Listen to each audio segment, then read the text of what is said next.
അപ്പോൾ ഈ ഭൂമിയിലെ എല്ലാ അതിർത്തികളിലും തന്നെ മാതാവിൻ്റെ ആൾക്കാരെ വെച്ചിട്ടുണ്ട്. കാര്യം ഇത് കൃപാസനത്തിൻ്റെയോ ഈ ധ്യാനകേന്ദ്രത്തിൻ്റെ ഒരു വിഷയമല്ല. ഇതാരുടെ വിഷയമാണ്? ഇത് ദേവപിതാവിൻ്റെ വിഷയമാണ്. കാര്യം ഞാൻ പറഞ്ഞിട്ട് അല്ലല്ല അമ്മ പ്രത്യക്ഷപ്പെട്ടത്. ദുരന്തമുണ്ടാകാൻ പോണ് പ്രാർത്ഥിക്കണമെന്ന് ദൈവം എടുത്ത ഒരു തീരുമാനത്തിന് എന്നെക്കൂടി സാക്ഷിയാക്കിയെന്നേ ഉള്ളൂ. അതിൻ്റെ കാരണങ്ങളുള്ളത് വെച്ചാൽ ഞാൻ വർഷങ്ങളായിട്ട് കർത്താവിൻ്റെ കൂടെ നടക്കണതുകൊണ്ട് കർത്താവ് എനിക്ക് തന്ന ഒരു യോഗ്യതയാണ്, കർത്താവ് കണ്ടെത്തിയൊരു യോഗ്യതയാണ്. പക്ഷെ അതിലൂടെ ദൈവം ആരാണ്? ദൈവം ദൈവത്തിൻ്റെ ജോലിയാണ് ചെയ്യണത്. കൃപാസനത്തിന് അന്ന് ദൈവം അതിൻ്റെ അകത്തൊരു മീൻസാക്കി എടുത്തതേ ഉള്ളൂ. ദൈവം ദൈവത്തിൻ്റെ ജോലിയാണ് ചെയ്യണത്. ഈ ദുരന്തം ഉണ്ടാകാൻ പോണ് പ്രാർത്ഥിക്കണം എന്ന് പറയണത് ഈ ഉടമ്പടി എടുത്തുകൊണ്ടിരിക്കുന്നവരുടെ മാത്രം വിഷയമല്ല. അത് ഈ ലോകത്തിൻ്റെ മൊത്തം വിഷയങ്ങളാണ്.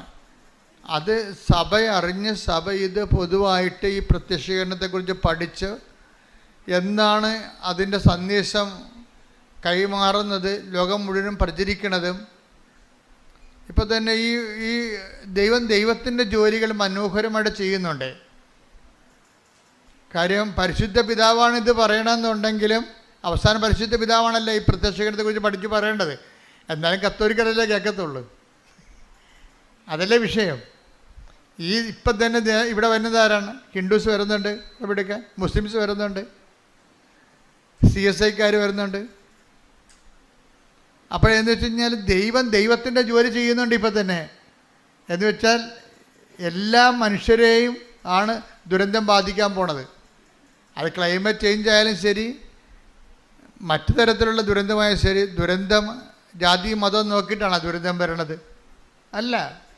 അതെല്ലാം എല്ലാ മനുഷ്യരും എന്തെങ്കിലും വന്നാൽ എല്ലാ മനുഷ്യരും അനുഭവിക്കേണ്ടി വരും. അപ്പം അതുകൊണ്ട് തന്നെ ദൈവം കൃപാസനത്തിലൂടെ എല്ലാ മനുഷ്യരെയുമാണ് വെൽക്കം ചെയ്യണത്. എന്താണ്? നിങ്ങൾ ഈ വിഷയത്തിൻ്റെ ഒരു ഭാഗമാകണം. നിങ്ങൾ ഈ വിഷയത്തിലൊരു ദൈവാനുഭവം ഉണ്ട്. ആ ദൈവാനുഭവം നിങ്ങൾക്ക് കിട്ടിക്കഴിയുമ്പോൾ നിങ്ങളിതിൻ്റെ പ്രയോക്താക്കളാകും. അങ്ങനെ ദൈവത്തിൻ്റെ തിരുമനസ് കൈമാറ്റം നടക്കണം.